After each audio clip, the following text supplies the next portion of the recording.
BNP মহাসচিব মির্জা ফখরুল ইসলাম আলমগীর অভিযোগ করেছেন, সরকার একদিকে রাজনৈতিক কাঠামো, অন্যদিকে অর্থনৈতিক স্তম্ভগুলো ধ্বংস করছে। ঢাকা রিপোর্টার্স ইউনিটিতে বিপ্লবী ওয়ার্কার্স পার্টির মতবিনিময় সভায় শীঘ্রই আন্দোলন বেগবান করার অঙ্গীকার ব্যক্ত করেন তিনি।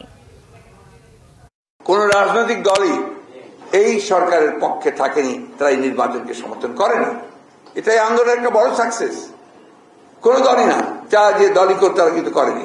একমাত্র এই জাতীয় পার্টি ছাড়া আর কেউ কিন্তু সেই নির্বাচনে অংশগ্রহণ করেনি, তথাকথিত নির্বাচনে। আমাদের লক্ষ্য একটাই, সে লক্ষ্য হচ্ছে সরকারকে আমাদের ফেলতে হবে, সরিয়ে দিতে হবে, এবং সে কৌশলে হয়তো আমাদের আলোচনা হবে, আলোচনা করে আমরা আবারও সেই দিকে এগিয়ে যাব। আন্দোলন চলছে, এই আন্দোলন চলবে, প্রতি মুহূর্তে আন্দোলন চলছে। এই আন্দোলনকে আমাদেরকে আরো শক্তিশালী করে সামনের দিয়ে জনগণ তো সম্পৃক্ত আছে, আপনাকে জনগণকে আবার জাগিয়ে তুলতে হবে। এ কথা সত্য।